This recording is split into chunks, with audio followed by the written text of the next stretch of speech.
Baik, bismillahirrahmanirrahim. Assalamualaikum warahmatullahi wabarakatuh. Perkenalkan, nama saya Nur Fitri Aulia dengan NIM 2402 0950 1067, kelas PTIKE 24. Pada kesempatan kali ini akan membuat video penjelasan mengenai jawaban dari soal mata kuliah Matematika Diskrit dengan dosen pengampu Ibu Ayu Triwardani, MPD. Nah, langsung saja kita masuk ke soalnya, yaitu diketahui dua buah relasi R dan S yang masing-masing didefinisikan pada himpunan A dengan elemen A, B, C, D. Masing-masing relasi direpresentasikan dalam graf berarah seperti pada gambar berikut ini. Nah, ini adalah graf berarah. Nah, kemudian ditanyakan lagi, tentukan apakah R dan S itu memiliki sifat refleksif, setangkup, tolak setangkup, dan atau menghantar. Jelaskan alasannya. Nah, selanjutnya mari kita bahas satu persatu.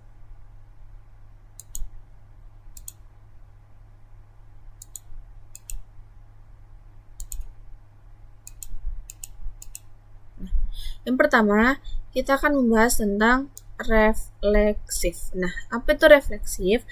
Refleksif sendiri adalah relasi yang berhubungan atau berelasi dengan dirinya sendiri. Nah, ditandai dengan tanda panah melengkung atau melingkar ini,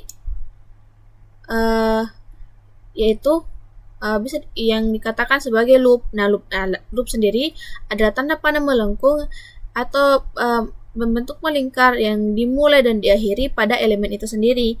Nah, ketika dijabarkan, maka ini akan berbentuk B, B. Nah, ataukah adalah misalnya ada pada loop pada A, A seperti itu. Nah, kemudian kita cek apakah relasi R ini memenuhi sifat relasi yaitu refleksif. Nah, syarat dari hal tersebut adalah semua elemen harus memiliki loop.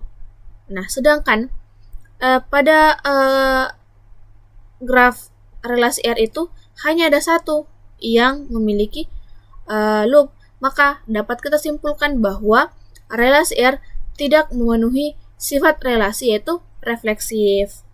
Nah, selanjutnya kita cek pada relasi S. Nah, sama seperti pada relasi R sebelumnya.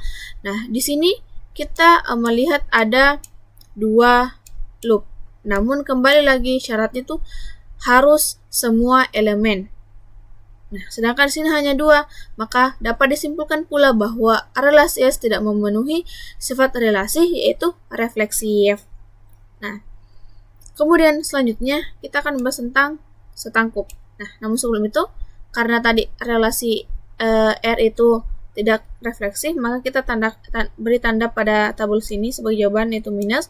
Begitu pula dengan S. Minus. Nah, selanjutnya setangkup. Nah, setangkup sendiri adalah sifat relasi yang mana elemen itu memiliki hubungan atau relasi dua arah, atau bahasa gampangnya itu adalah timbal balik. Nah, contohnya pada relasi R. Nah, pada relasi R di sini titik A ke B itu ada satu anak panah atau ada tanda panah, yaitu tanda panah A ke B. Nah, sedangkan kalau setangkup itu harus ada timbal balik. Jadi kalau misalnya panahnya dari A ke B, maka harus ada B ke A. Tapi pada gambar ini tidak ada anak panah dari B ke A, maka ini dikatakan tidak setangkup. Nah, kemudian yang mana dikatakan setangkup? Nah, contohnya itu pada titik B ke titik D. Nah, ini ada dua buah panah, garis panah dari titik B ke titik D, dan dari titik D kembali lagi ke titik B. Nah, itu dikatakan setangkup. Nah, setelah kita analisis bahwa yang mempunyai anak panah timbal balik ini hanya pada titik B dan D, sedangkan persyaratan untuk memenuhi relasi tersebut adalah setiap elemennya harus memiliki sifat setangkup. Nah, maka dapat disimpulkan bahwa relasi R tidak memenuhi sifat relasi yaitu setangkup. Karena hanya ada titik B dan D saja. Nah, yang lainnya tidak ada. Nah, selanjutnya kita lihat pada relasi S. Nah, sama seperti sebelumnya, kita melihat ada anak panah yang melengkung, yang sifatnya timbal balik. Nah, itu ada pada titik A ke D. Titik A ke D, kemudian berbalik lagi titik D ke A. Ini adalah setangkup. Kemudian juga ada A ke C, terus ada C ke A. Ini dikatakan setangkup. Nah, ini sudah ada 2. Nah, kita mengacu lagi pada persyaratannya. Relasi dikatakan memiliki sifat setangkup ketika semua elemennya itu memiliki hubungan 2 arah. Nah, sedangkan pada gambar ini hanya ada A ke D dan A ke C, sedangkan 2 ini tidak ada.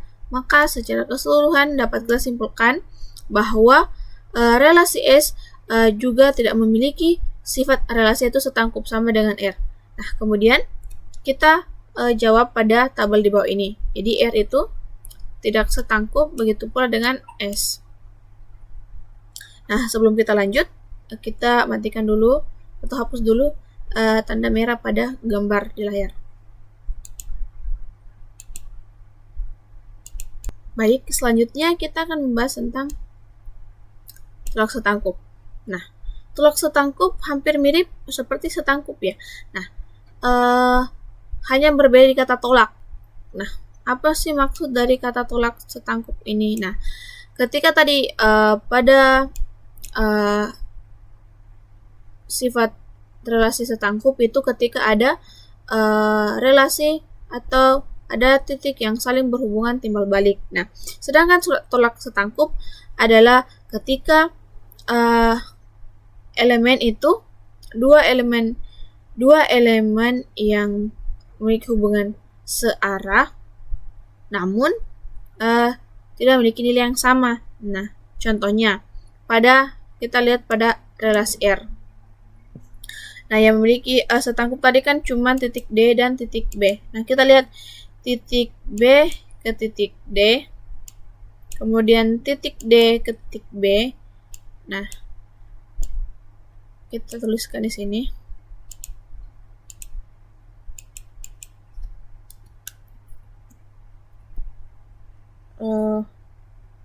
B, D.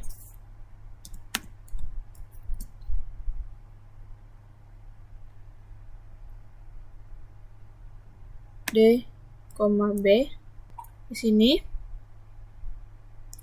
Di sini bisa dikatakan sebagai tolak setangkup. Mengapa? Karena pada salah satu elemennya itu ada tanda loop. Salah satu titiknya ada tanda loop, artinya tandanya itu sama dengan, maka di sini disimpulkan bahwa B sama dengan D. Nah, maka ini dikatakan tolak setangkup. Nah, karena di sini hanya ada satu yang hubungan timbal balik, maka itu dikatakan sebagai tolak setangkup.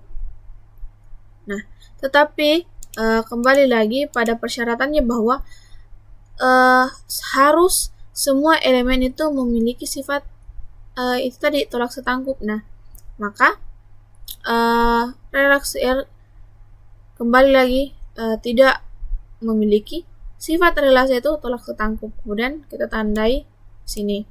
Nah, kemudian kita lihat pada relasi S. Nah, pada relasi S sendiri ada dua elemen yang saling memiliki hubungan 2 arah. Yang pertama itu ada A ke D, D ke A. Nah, ini dikatakan sebagai setangkup. Namun, dia dapat dikatakan sebagai tolak setangkup ketika ada loopnya. Nah, tetapi di sini tidak ada tanda sama sekali, maka ini dikatakan setangkup saja atau dia tidak tolak setangkup. Nah, kemudian ini ada A ke C, C ke A. Nah, kita cek apakah ini nilai sama? Ya, nilainya sama karena pada titik C ada loop. Namun, kembali lagi kita simpulkan bahwa relasi S dikatakan memiliki sifat relasi itu tolak setangkup ketika semua elemennya memenuhi syarat tersebut. Namun di sini hanya ada satu, maka kita simpulkan bahwa relasi S juga tidak relasi S juga tolak setangkup. Nah, selanjutnya kita akan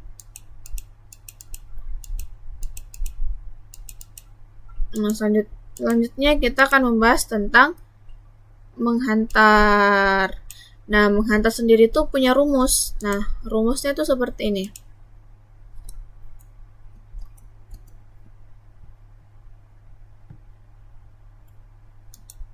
Saja. Tanya itu seperti ini. Rumusnya A, B,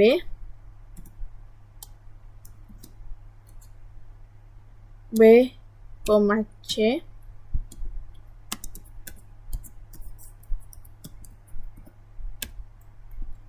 kemudian A, C. Nah, ini adalah rumus dari menghantar. Nah, yang pertama itu kita lihat pada relasi R. Nah, pada relasi R ini dimaksudkan dari A, B, C, dan A, C itu seperti ini. Kita pakai yang ini, A ke B. Nah, ini sudah memenuhi 1. Kemudian B ke C. Nah, B ke C ini tandanya itu terbalik.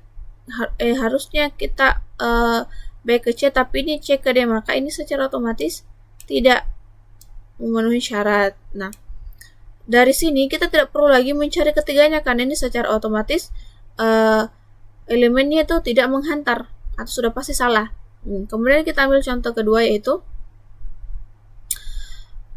A ke D. Nah, A ke D ini sudah memenuhi satu syarat, yaitu A ke D. Selanjutnya D ke C. Nah, D ke C ini juga sudah memenuhi syarat karena ada tanda panah. D ke C. Nah, sudah juga memenuhi. Selanjutnya, kita lihat apakah A ke C juga ini punya hubungan. Nah, setelah kita lihat, nah ini dia masalahnya kembali. Tanda panahnya dari C ke A, bukan dari A ke C. Jadi, otomatis ini juga salah. Nah, maka secara keseluruhan relasi R tidak memenuhi sifat relasi, yaitu menghantar. Maka kita beri tanda minus di sini. Nah, selanjutnya kita cek pada relasi S. Nah, pada relasi S ini kita contohkan di sini A ke D. Nah, sudah pasti dia punya relasi atau hubungannya. Kemudian kita lihat D ke C. Nah, D ke C ini juga punya tanda panah. Oke, benar lagi. Kemudian kita cek apakah A ke C punya hubungan, dan dia ada tanda panah dari titik A ke titik C, maka itu dikatakan sebagai menghantar. Namun, kembali lagi pada persyaratan untuk memenuhi sifat refleksi. Untuk memenuhi sifat relasi yaitu menghantar ketika semua elemennya itu saling menghantar. Nah, ini hanya ada beberapa, maka ini juga diberikan tanda minus. Nah, itulah tadi penjelasan mengenai menghantar. Nah, jadi bisa kita simpulkan secara keseluruhan bahwasanya relasi R dan relasi S yang direpresentasikan dalam bentuk graf berarah ini, keduanya tidak memenuhi keempat sifat relasi, yaitu refleksi, setangkup, tolak setangkup, dan atau menghantar. Walaupun di dalamnya itu terdapat beberapa elemen yang memenuhi syarat, tetapi untuk perhitungannya kita menggunakan penggunaan elemen secara keseluruhan. Nah, jadi inilah jawaban dari pertanyaan tadi untuk menentukan apakah hubungan mereka itu refleksi, setangkup, tolak setangkup, atau menghantar. Nah, itulah tadi penjelasan dari jawaban soal matematika diskrit. Nah, semoga apa yang saya sampaikan bisa dipahami bagi penonton. Demikian, mohon maaf bila ada salah kata. Sesungguhnya itu dari saya sendiri dan kebaikan datangnya dari Allah Subhanahu wa taala. Sekian dari saya. Wassalamualaikum warahmatullahi wabarakatuh. Sampai jumpa.